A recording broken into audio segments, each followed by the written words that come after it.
الحمد لله رب العالمين. اللهم صل على سيدنا ومولانا محمد وعلى آله وأصحابه وذرياته أجمعين. قال الله تعالى في كتابه الكريم: أعوذ بالله من الشيطان الرجيم. بسم الله الرحمن الرحيم. والعصر إن الإنسان لفي خسر إلا الذين آمنوا وعملوا الصالحات وتواصوا بالحق وتواصوا بالصبر. وقال النبي صلى الله عليه وسلم: المسلم من سلم المسلمون من لسانه ويده. صدق الله العظيم وصدق الرسول النبي الكريم ونحن على ذلك من الشاهدين والشاكرين والحمد لله رب العالمين. Hadirin yang dimuliakan oleh Allah Subhanahu wa taala, mudah-mudahan kita semua dalam perlindungan dan rahmat serta karunia Allah Subhanahu wa taala. Suatu ketika Rasulullah sallallahu alaihi wasallam melihat beberapa sahabat sedang duduk dalam sebuah majelis atau dalam sebuah kelompok, kemudian beliau bertanya,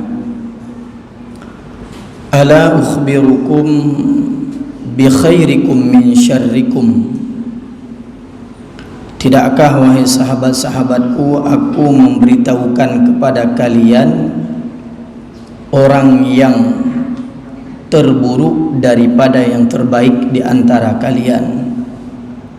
Sahabat yang mendengar pertanyaan Rasulullah tersebut tidak berani menjawab, hingga Rasulullah bertanya kedua kali, "Ala ukhbirukum bi khairikum min syarrikum?"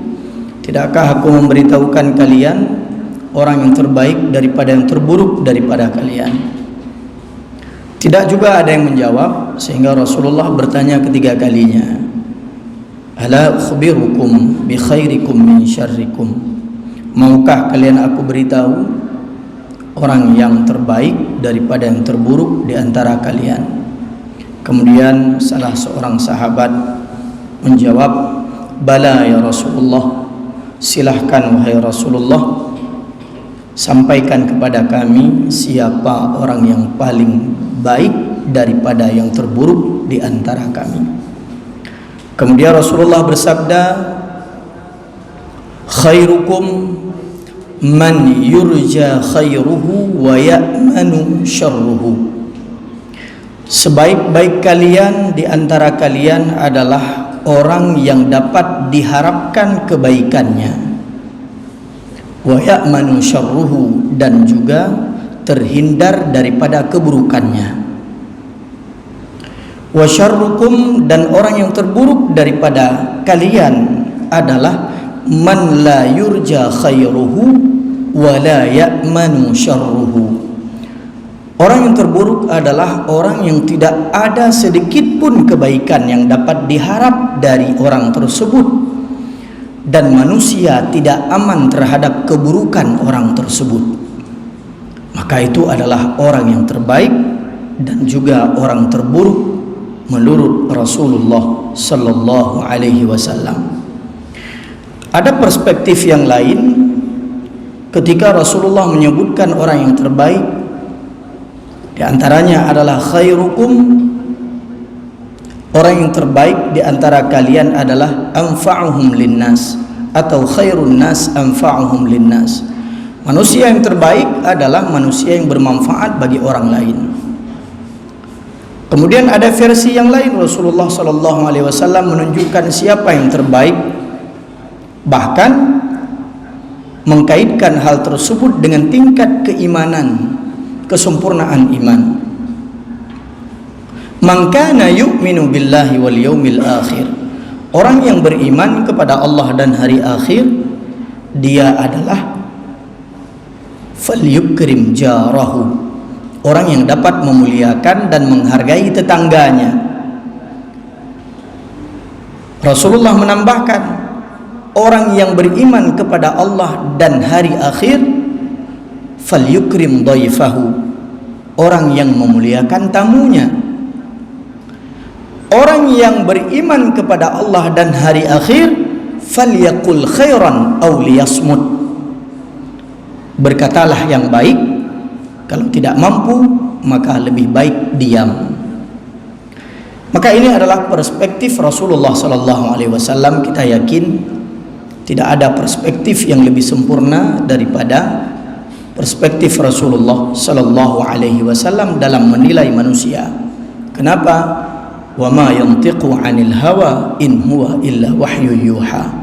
Karena Rasulullah tidak pernah menyampaikan karena hawa nafsunya, tetapi itu adalah wahyu yang diwahyukan oleh Allah Subhanahu wa ta'ala. Hadirin yang dimuliakan oleh Allah, hari ini kita hidup sebagai manusia, dan manusia itu adalah makhluk sosial. Artinya kita tidak hidup sendiri, dan orang juga tidak dapat hidup sendiri. Terkadang kehidupan kita memiliki segalanya. Kita punya harta, kita punya apa yang kita inginkan, namun ketika kita dikucilkan, kita hidup sendiri, tidak ada interaksi antara kita dengan manusia yang lain, maka ini bagian daripada hukuman. Sehingga sebuah hukuman diberikan kepada mereka dengan cara dikurung, dengan cara dikucilkan. Maka ini bagian daripada hukuman. Kenapa? Naluri manusia adalah makhluk sosial yang memiliki interaksi antara dirinya dengan orang lain. Di dalam interaksi kita dengan orang lain, maka Islam mengatur pondasi-pondasi, dasar-dasar agar kita menjadi orang yang senantiasa menebar kebaikan, bermanfaat kepada orang lain. Minimal kita tidak membahayakan orang lain. Maka Rasulullah dalam sebuah hadis yang kita sampaikan pada awal khutbah tadi, Rasulullah bersabda dalam hadis yang diriwayatkan oleh Abu Hurairah, al-muslimu, muslim itu adalah man salimal muslimuna, di mana muslim-muslim yang lain terjamin. Terjamin apanya? Terjamin keamanannya, terjamin keselamatannya. Min lisanihi wa yadihi, daripada lisan sesama muslim dan juga daripada tangan sesama muslim. Artinya minimal Islam seseorang tersebut, ini minimal sekali kalau bisa kita bilang Islam minimalis. Siapa orang yang Islam minimalis? Islam minimalis tersebut adalah di mana keberadaan seorang muslim itu dapat menjamin keamanan orang lain, dapat menjamin fitnah terhadap orang lain, dan juga dapat menjamin keselamatan orang lain, baik dengan lisan kita maupun dengan tangan kita. Yang pertama dengan lisan. Banyak orang-orang yang terkadang terjerumus ke dalam dua hukuman. Hukuman yang pertama adalah hukuman di dunia, undang-undang, kalau di media sosial undang-undang ITE. Yang kedua hukuman adalah hukuman di akhirat. Ketika kita tidak bisa menjaga lisan kita, maka dicampakkan orang-orang yang tidak bisa menjaga lisan ke dalam api neraka. Datang seorang sahabat bertanya kepada Rasulullah, "Ya Rasulullah, sampaikan kepadaku apa yang menjadikan aku selamat dunia dan selamat di akhirat." Lalu Rasulullah menjawab, "Amsik lisanak, jaga lidahmu." Kemudian dia bertanya kembali, "Wahai Rasulullah, apakah seseorang itu akan diazab karena lisannya?" Kemudian apa jawab Rasulullah? "Wa hal yakubbun nasu ala manakhirihim." Bukankah manusia itu dicampakkan, yang jatuh ke dalam api neraka itu adalah wajah mereka terlebih dahulu, illa hasaida alsinatihim, karena mereka tidak dapat menjaga lidah mereka. Maka lidah seorang muslim adalah senjata yang dapat memberi manfaat baginya dan juga dapat memberikan mudarat baginya dan juga mudarat kepada orang lain. Namun hari ini lisan-lisan ini sudah bertransformasi ke dalam jari jemari. Artinya lidah kita memang banyak yang diam, tetapi jari jemari kita bekerja. Begitu ada informasi, langsung kita sebarkan tanpa ada klarifikasi terlebih dahulu, tanpa ada tabayyun terlebih dahulu. Maka yang akan kita terima apabila informasi itu benar, apabila itu menjelekkan orang lain, maka itu ghibah. Apabila informasi itu salah dalam menjelekkan orang lain, maka itu fitnah. Maka tidak ada yang bermanfaat kalau itu menjelekkan orang lain. Apalagi hari ini musim pemilu, musim kampanye, sangat mudah menyebarkan informasi. Ingat Rasulullah mengingatkan, kafa bil mar'i kadzaba ayuhadditha bikulli ma sami'a. Cukuplah seorang dicap sebagai seorang pembohong, sebagai seorang pendusta, ketika apapun yang dia dengar, dia menyampaikan.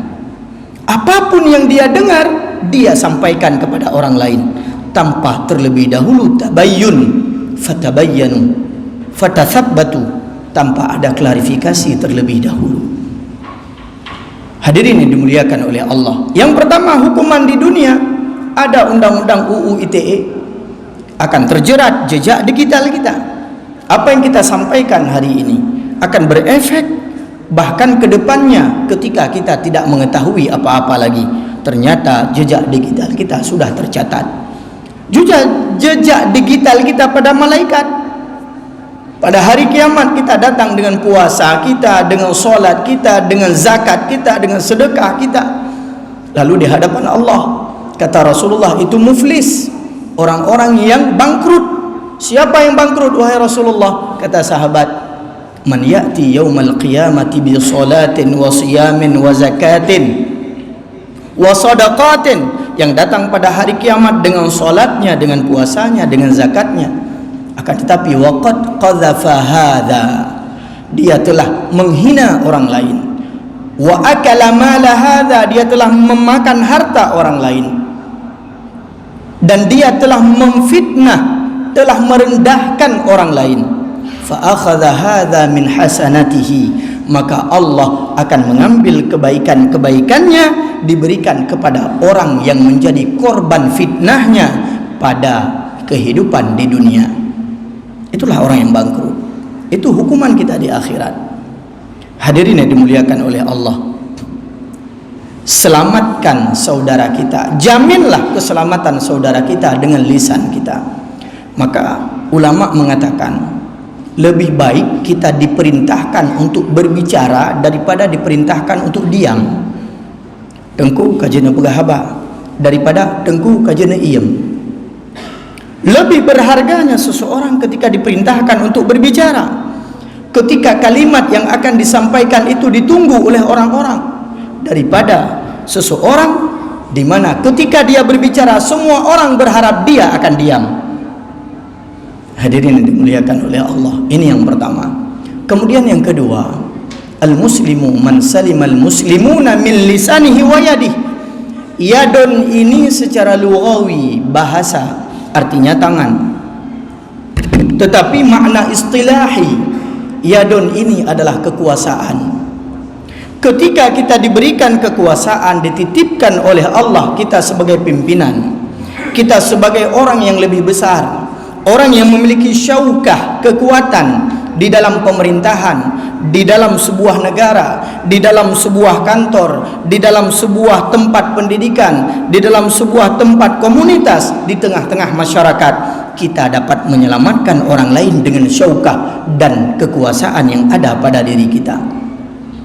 Nah, orang lain begitu kita datang ke situ, ya, kita menjabat dengan jabatan yang baru, datang orang yang ingin memfitnah, langsung kita katakan, maaf, saya akan klarifikasi langsung kepada orang yang bersangkutan terlebih dahulu sebelum saya mengambil kebijakan.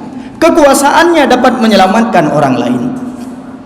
Atau ada seorang kabid atau seorang kabak ditanyakan tentang prestasi kerja bawahannya. Ada orang yang datang menyampaikan tentang keburukan kinerjanya, kemudian kita datang sebagai atasan orang yang disampaikan tersebut, yang bersangkutan tersebut, kita sampaikan kepada atasan kita. Kita sampaikan, Pak, mohon maaf Pak, jangan Bapak terima informasi ini mentah-mentah Pak, sebenarnya ini yang terjadi dan sebagainya. Coba Bapak klarifikasi, panggil yang bersangkutan terlebih dahulu. Maka dalam hal ini kita sebagai atasan orang yang terfitnah, orang yang terghibah, orang yang tergunjing tersebut, kita telah menyelamatkan dia dengan lisan dan kekuasaan kita.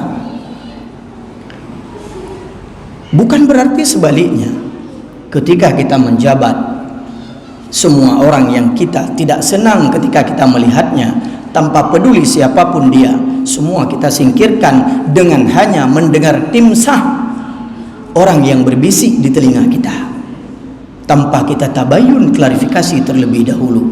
Kadang-kadang itu hanya sekedar fitnah, itu hanya sekedar gunjingan, itu adalah hal-hal yang terkadang bisa dijawab oleh orang yang bersangkutan. Maka posisi seorang muslim yang minimal sekali adalah Islamnya. Seorang muslim secara minimal sekali keberadaannya, lisannya, kekuasaannya dapat menjamin keselamatan terhadap orang-orang lain. Hadirin yang dimuliakan oleh Allah Subhanahu wa taala. Maka tidak salah ketika Rasulullah menyebutkan orang yang terbaik adalah di mana keberadaannya, kebaikannya diharapkan. Alhamdulillah, dia sudah berada sebagai tetangga kita. Alhamdulillah, keberadaannya dapat membantu tetangga kita yang lain, keberadaannya dapat membantu kampung kita, dapat membantu komplek kita, keberadaannya dapat membantu masyarakat di sekeliling kita. Ada kebaikan yang diharapkan darinya, dan tidak ada seorang pun yang gelisah terhadap keberadaannya. Astaghfirullah, kaiwo tigamji, kaiwo gampung nyokatu tahur gampung pakar rupaji pancuri, rupaji urang cua mana ogop, rupanya orang jual sabu-sabu, rupanya orang yang mempengaruhi remaja-remaja untuk ikut geng motor, tawuran dan sebagainya. Keresahan terjadi dalam hati kita terhadap keberadaan orang tersebut, maka orang itu versi Rasulullah adalah orang yang paling buruk.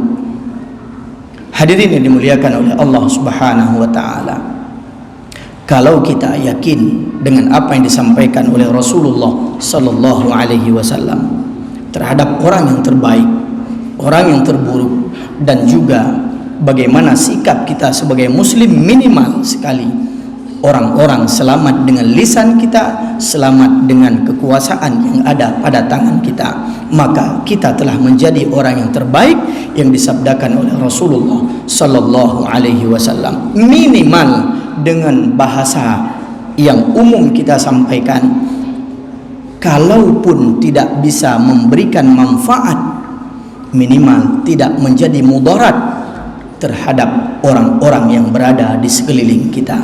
Mudah-mudahan senantiasa kita dalam lindungan Allah Subhanahu wa taala, dan di dalam penjagaannya Allah menjaga kita daripada kerusakan lisan kita, dan juga daripada hukuman yang akan diberikan oleh Allah fi yaumil hisab, di hari hisab kelak, karena akibat ulah lisan dan tangan kita. Amin amin ya rabbal alamin. Alhamdulillahi rabbil alamin, wal aqibatu lil muttaqin, wala udwana illa 'alal zalimin. Allahumma salli ala sayyidina wa maulana Muhammad wa ala alihi wa sahbihi ajma'in. Ayyuhan nas, ittaqullaha haqqa tuqatih wa la tamutunna illa wa antum muslimun. Qala Allah ta'ala fi kitabihil karim, a'udzu billahi minasy syaithanir rajim. Bismillahirrahmanirrahim. Wal 'asr, innal insana lafi khusr illa alladhina amanu wa 'amilus solihati wa tawasaw bil haqq wa tawasaw bis sabr. Inna fi yaumil jum'ati sa'atun istijabah, ud'u Allah wa antum muqinuna bil ijabah.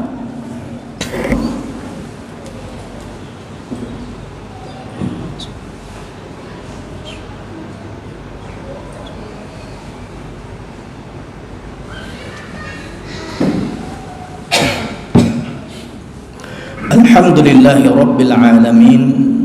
Allahumma salli ala Sayyidina wa maulana Muhammadin al-mab'uth rahmatan lil alamin. Ayuhan nas, ittaqullah, ittaqullah, ittaqullah haqqa tuqatih, wa la tamutunna illa wa antum muslimun. Inna Allaha wa malaikatahu yusalluna ala nabi. Ya ayyuhalladzina amanu sallu alaihi wa sallimu taslima. Allahumma ighfir lana walil muslimina wal muslimat wal mu'minina wal mu'minat al ahya'i minhum wal amwat wa tabi' bainana wa bainahum bil khairat. Rabbi ighfir warham wa anta khairur rahimin. Allahumma a'izzil islam wal muslimin wa ahlikil kafarata wal mubtadi'ata wal musyrikin. Allahumma ansur ikhwanana al-mustad'afina fi kulli biqa'il ardi min masyariqil ardi ila magharibiha. Allahumma ansur ikhwanana al-mustad'afina wal mujahidin fi Gaza. Allahumma kun ma'ahum wa la takun 'alaihim wa taqabbal syuhada'ahum innaka ni'mal maula wa ni'man nasir.